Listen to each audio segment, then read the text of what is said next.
Bienvenidos, Ushamdid, and welcome Anne Arundel Community College learners from CTS-130, Section 402 for the Spring 2021 semester.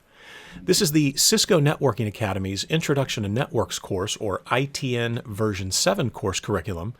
And in this activity, we're going to be taking a look at Packet Tracer 11.5.5, where we're going to be subnetting an IPv4 network.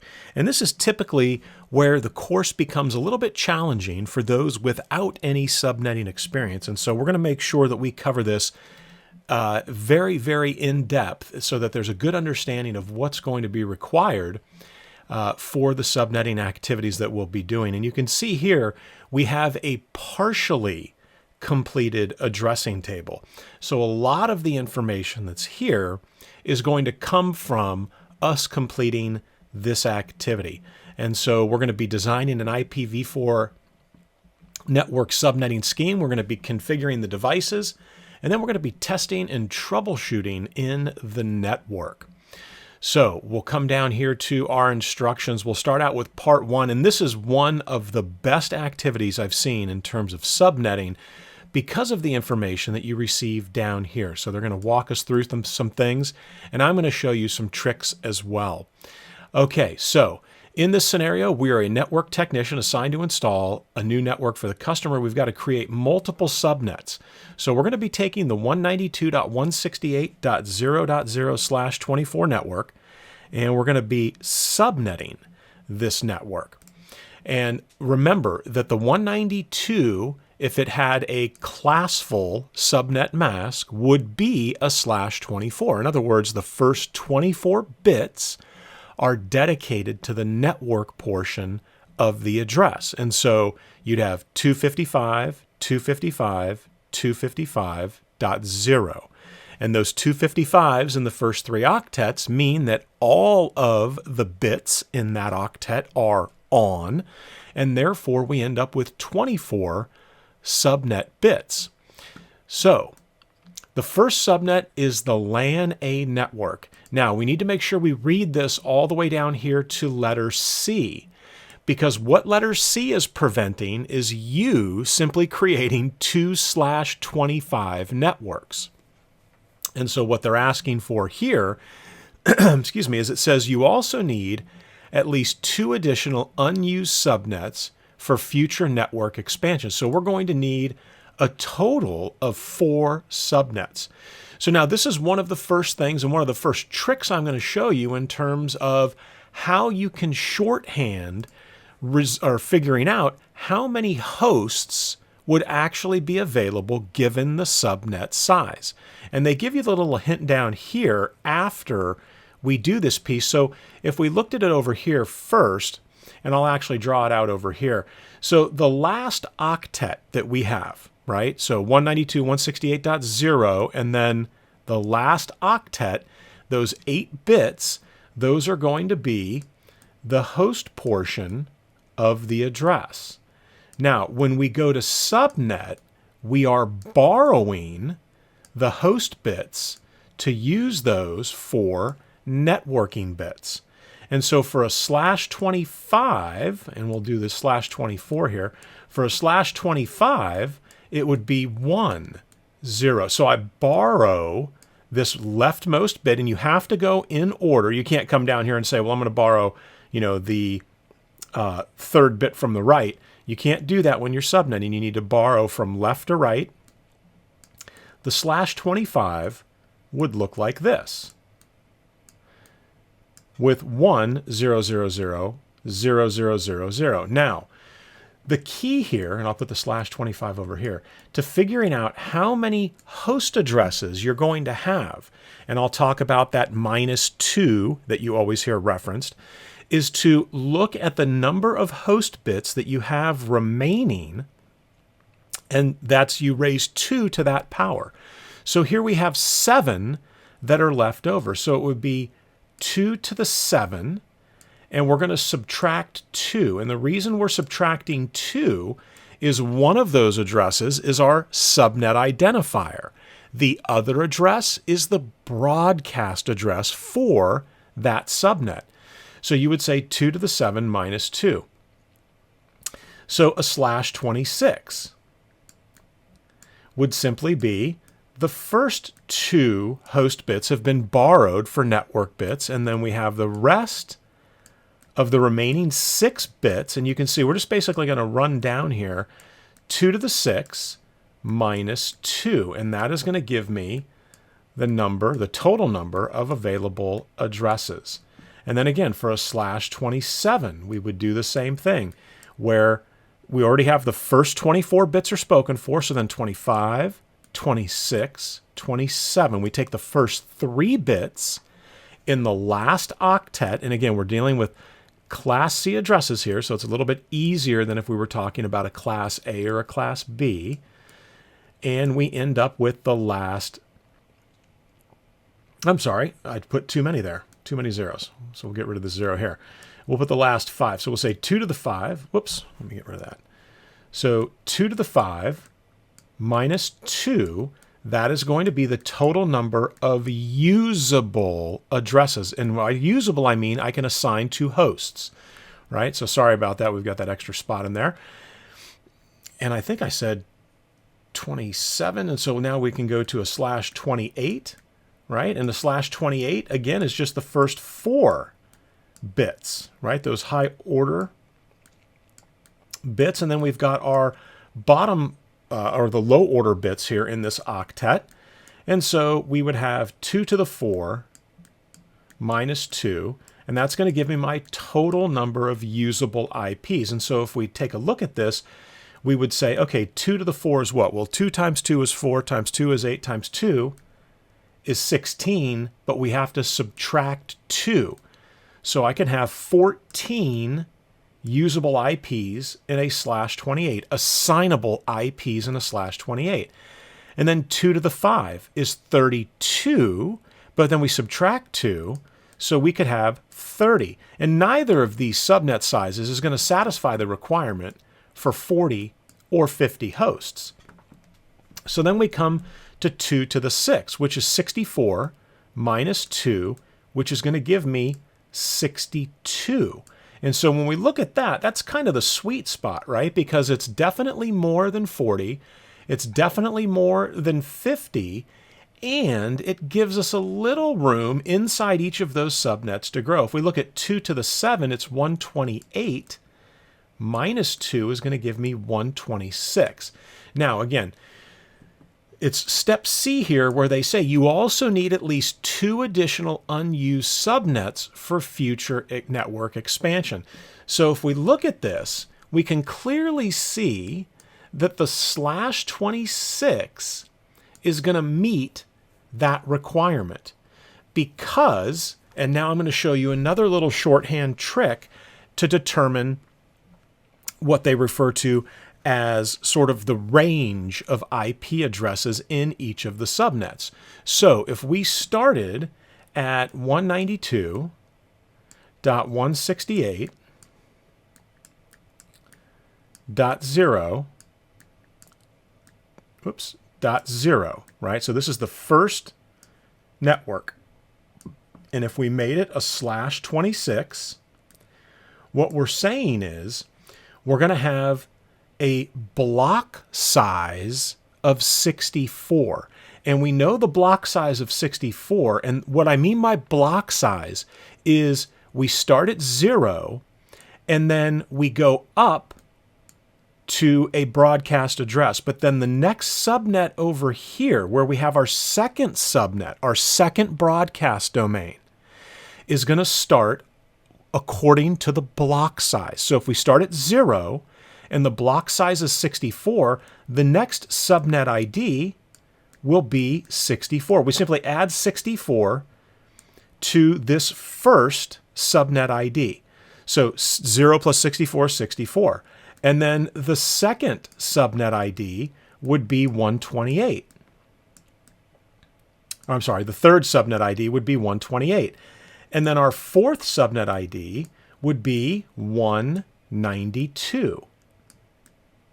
Now, the broadcast addresses, and I'm putting the periods in here ahead of time, it's easy to figure the broadcast address out because it's going to be the IP before the next subnet ID. So in the first subnet here, it would be .63. So the broadcast address in our first subnet is 192.168.0.0.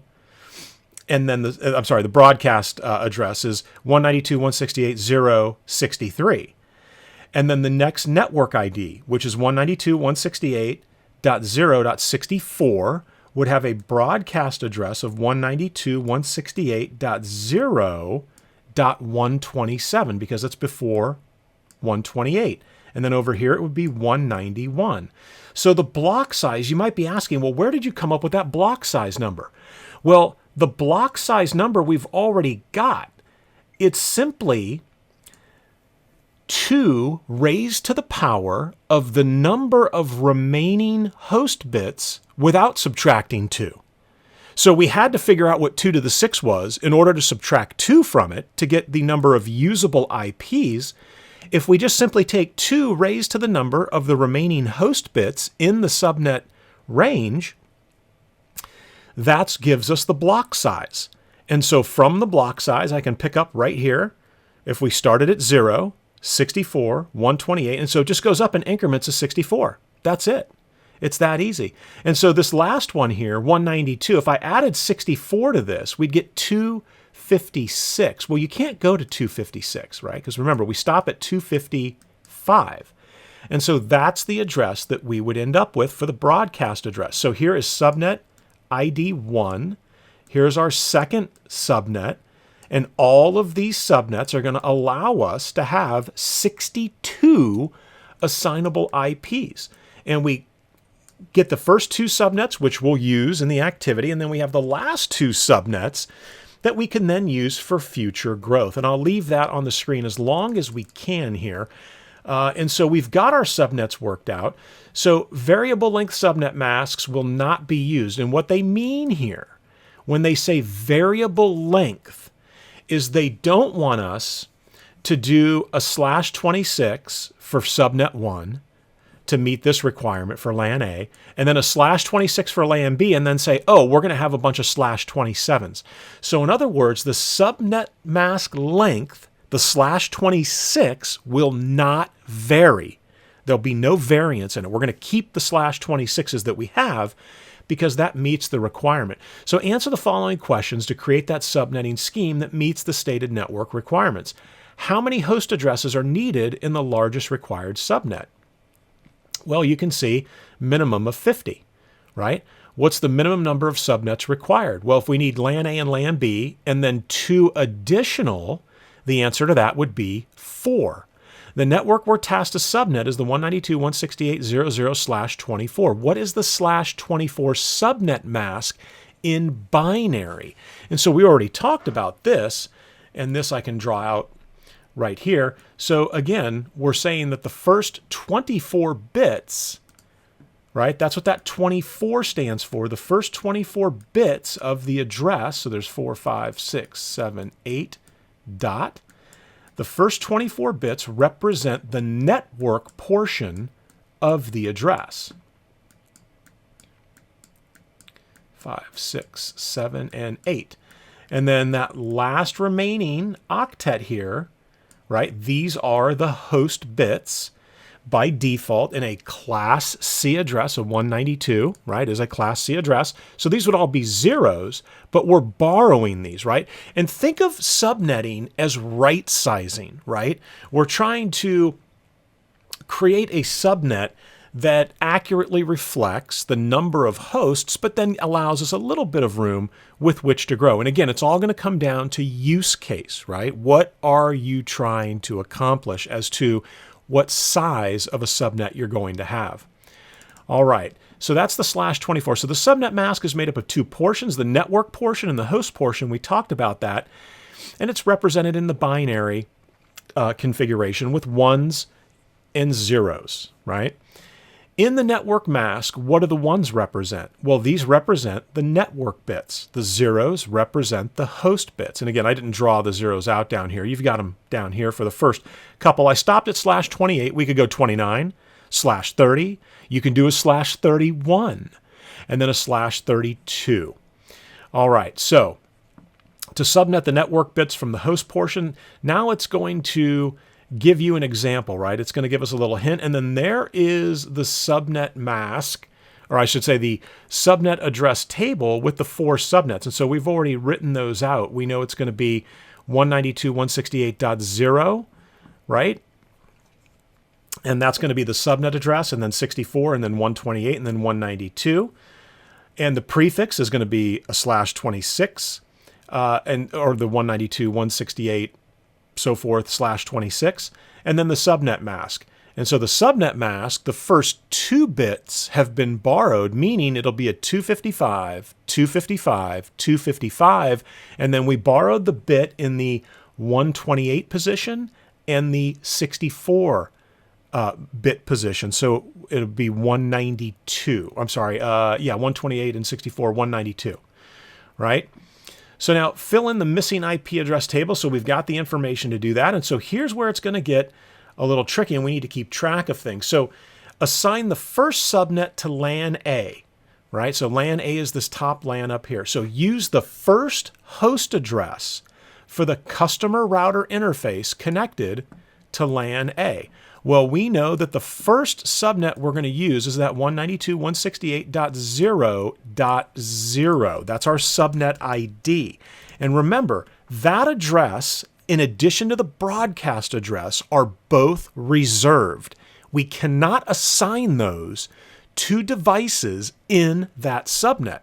They need to stay reserved. So let's go ahead and come up here and let's see the interfaces we're dealing with here, if it's going to show me the interfaces.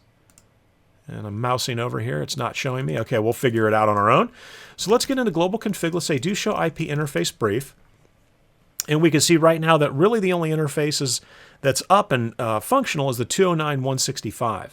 So it says use the first host address, and that's going to be .1, because in this range down here from .0 to .63, the usable IPs will be from .1 to .62. So now we've got to figure out the address. My guess is, there's only a couple gig interfaces here. So let's say no shut, and lo and behold, gig 00 is the interface we're looking for. So I'm going to say IP address 192.168.0.1. Now, this is where it gets tricky. Remember, in dotted decimal notation, a /26 is going to be 255, 255, 255, 192. And you should see our completion percentage jump up there, indicating we've got the right value here. So now the second host address, which would be .2, is for the LAN switch. So let's pull the switch down here and let's put the IP address on the switch. So we'll come to the CLI, get into global config, and by IP address being assigned to the switch, they're talking about the switch virtual interface, right? That interface VLAN 1, and I'm going to give it a no shut right out of the gate. And we'll put our IP address on here, 192.168.0.2. And, keeping in mind that the subnet mask in dotted decimal notation is going to be 255, 255, 255, 192. And I kind of like how they do this activity where we're using a consistent dotted decimal subnet mask value for all the activity because everything is a /26. And you can see we picked up some points for doing that. So theoretically, I should be able to say do ping 192.168.0.1. Can I ping my default gateway? And let's see if we're able to ping the router interface. And we can, and this is a test that you should do right out of the gate. Now, it says make sure to assign a default gateway address for the switch. And ask yourself, why do we need to do that? Well, remember, this is something I've been impressing upon you, that the switch is also a device, right? And it can also ping and tracenet or SSH or telnet to other devices. So just like the PC has a default gateway for when someone's on it, like I'm on the switch here, the switch needs to have a default gateway as well if it's trying to ping or telnet or whatever the case may be, a device that is not on the subnet that the switch belongs to. And as you can see here, we're on that 192.168.0.0/26 subnet. So let's go ahead and pop out of interface configuration mode from the VLAN, and let's say IP default gateway 192.168.0.1, because that default gateway is router 1's interface. Remember, the default gateway is like that Hail Mary pass at the end of the game, or that, you know, that last resort. If I'm not connected to the network and I don't know what network it is, I'm going to send it to the default gateway and let the layer 3 device figure out where that traffic should be routed to. And so we drop that in and we pick up a few points as well. And so let's test and let's see. I don't know if they're going to have us configure things out here on the other side of the ISP. And of course, that's going to be locked. Let's come back up here and let me see if we can get the server address, or how about the IP workstation is 200.235. And so I'll leave that right in there. So let's see from the switch, can I ping, so we'll say do ping 209.165.200.235.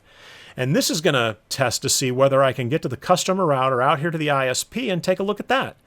Because with that default gateway statement, the switch isn't connected to the 209.165 network like ISP workstation is, but it knows its default gateway and it knows where to send that traffic. All right, the final IP address, and here's where it says use the last host address, the last assignable IP address for PCA. Well, if the broadcast address is 63, the last assignable IP in that subnet range is going to be .62. So we'll come to our desktop. I'll prefer to put it in right here, 192.168.0.62. Oops, sorry, 62. And you'll notice we get a few points for that.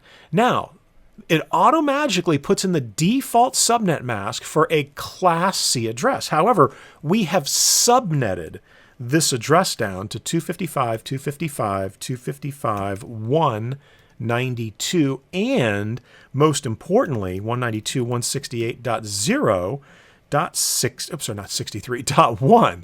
That is our default gateway address. And you can see we picked up a few points along the way. And so now let's run some tests, right? Always validate the information you've entered in by running some ping tests that take just a few seconds to run, .0.1. Can I get to my default gateway? Take a look at that. Right out of the gate, works like a champ. What about the switch? Can I ping the switch? To which I'm connected for Lan A. So we have a timeout, but then everything works great.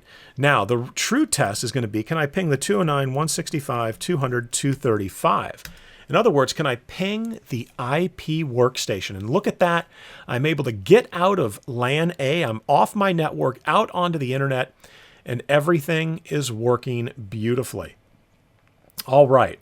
So now we're going to assign the second subnet to Lan B. Well, the second subnet starts at .64, meaning the first usable, assignable IP is .65.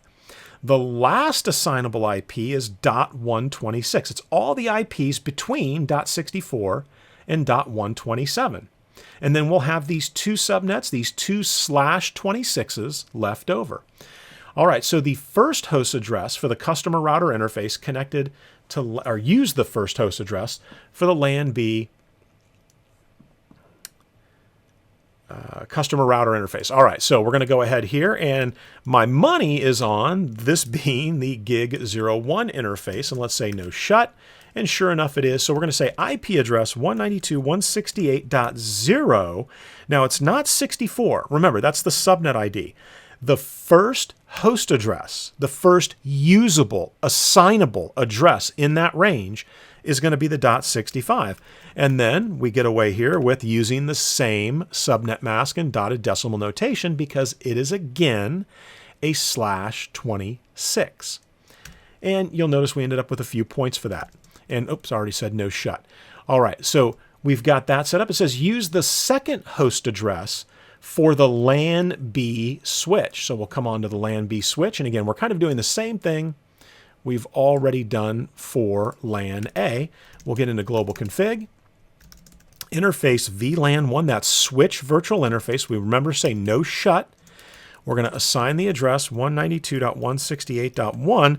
So if we use 65, For the router interface, we would use 66 here.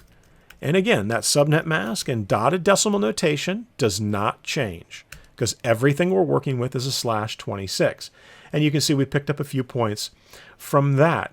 All right, so now we're going to use the last host address for PCB.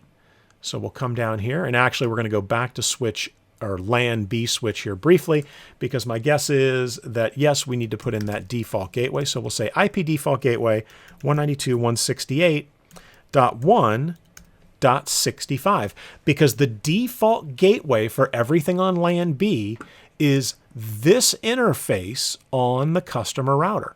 And we gave .65 the IP address 192.168.0.65 to this interface on customer router. All right, so let's go ahead and put that default gateway statement in there for the switch, and we can test this, right? So 192.168.0.65. Can I ping my default gateway? And do I have a typo? Let's make sure I didn't put a typo in here on the address. 192.168. Oh, did I? I'm pretty sure I brought the interface up. Let's double check here. 192.168.0.65. 192.168.0.65. And the do show IP interface brief. Let's make sure our VLAN interface is up. Ah, okay, typo in VLAN 1. So interface VLAN 1 IP address 192.168.0.66, and that is why we could not ping. So there we go. So now let's go ahead and say ping 192.168.0.65.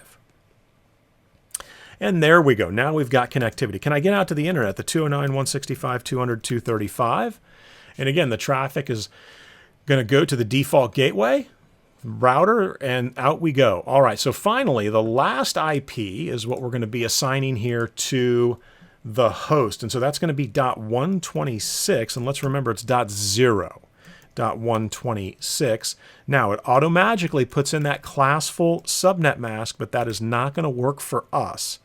And so then we'll say 192.168.0.65 for the subnet mask. All right, so we're at 78%. Things look good. Let's close this out and let's do some testing here. So let's make sure before we go any further that we've got full connectivity to the switch, which is .66. And this should work for us here. And then we're going to go to the customer router, which is .65, our default gateway. In fact, remember that config we were running in class during our Zoom session, that IP config shows me this information here. Remember, if I wanted to see the MAC address, the physical address, meaning it's burned onto that Ethernet card, we would say ipconfig/all. And you can see here, there's the IP address we assigned, there's the subnet mask in dotted decimal notation, and there is the default gateway value. Now, there's some IPv6 information in there, but we'll be dealing with that at a later time. And so now, it wants me to configure some basic settings on the PCs, switches, and routers, and it says refer to the addressing table for the device names and the address information. Let's see what they want us to. Oh, so they actually want us to go ahead and name the devices. So we'll start here with the router, and we'll simply use the hostname command and name it customer router. And we pick up a few points for that. Let's go to the Lan A switch. So we'll take care of the host names first. And we're going to say Lan-A. Lan-A switch is what it's looking for. And whoops. And we can't do that. So it's just going to have to be Lan A. Yeah, we're not going to be able to drop a space in there. So we're just going to say Lan A. We'll come down here, get into global config, and we'll say hostname Lan B. And you'll notice we didn't get any points for that on the switches. Not a big deal. And then let's take a look. So customer router, right? So we're going to jump back onto the customer router here, and this is probably going to be where we pick up the last of the points we're looking to get. So we're going to set the enable secret password on customer router to class 123. So remember, it's enable secret, and if I do a question mark here, this is where we're going to be putting in the unencrypted password, which is class 123. And you can see we get a few points there. And it says set the console login password, so line con 0 to Cisco 123. Now remember, when dealing with the VTY lines and the console line, if I say do show run, and we'll go to the bottom and look at both, it's interesting, right, that the VTY lines have the login command here. The console line does not, and we just set the password. So it says set the console login password to Cisco 123. But what command does it not tell us to put on there, right? That we've got to sort of know. And that's the login command. And you'll notice we got some points for that. So remember that that needs to be applied. So configure customer router as the host name for the router. We did that. The gig 00 and 01 interfaces, we configured those. Save the running config to the startup configuration. And let's make sure there's no service password encryption. So what are some other things that we would do here real briefly? You would say no IP domain lookup. You would say line con 0 when we're on the console line. You would say logging synchronous, right? And maybe we want to say service password encryption. Okay, and so then we'll go ahead and we'll save our configuration now.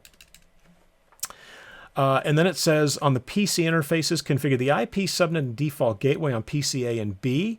And then we did do the ping and troubleshooting testing. So we are at 95% right now, which means there must be a step that I might have overlooked. So let me check results here and let's see what I could have skipped. The Lan B switch default gateway. So interesting, right? Because we did set that incorrectly initially. And it looks like Packet Tracer's not happy with the value that we have here. So let's say do show run include default. I only want to see the line on which that string DEFAULT occurs. And lo and behold, I put the wrong default gateway in there. I thought we had fixed that. So let's go ahead and say no IP default dash gateway 192.168.1.65. So that's the incorrect value. And I thought that maybe I'd mistyped it twice, 192.168.0.65. And that should take us to 100. So yeah, usually dealing with the 192.168.1, put the wrong address in there twice. And so that will do it for this activity on subnetting. Again, this information right here, let me clear our screen. This information right here, this hint right down to here, this is really, really valuable information that shows you 4/25 or 26 or 27 or 28. And what you should do is make a little chart as to how many usable IPs each of these subnet lengths, 25, 26, 27, 28, so on, how many usable IPs there are in each of those ranges. So that if you run into questions or challenges like this, you can quickly reference that and say, okay, well, I need 50 host IPs with at least room for 5 additional addresses. And right out of the gate, that's a /26, right? And if you looked at something, I need 24 addresses with at least room to put like 4 more. Then you would be like, well, I would need 30. So a 27, how many host bits do we have here? 1, 2, 3, 4, 5. So 2 to the 5 minus 2 is 30. So that's probably going to work for me. So you would use a /27. And then just again, kind of, and once you work with this quite a bit, you'll start to be able to figure things out just by working it out in your head. All right, well, that is going to do it for this packet tracer activity 11.5.5, where we had to subnet an IPv4 network. All right, thanks so much for watching, and I hope to see you in the next video.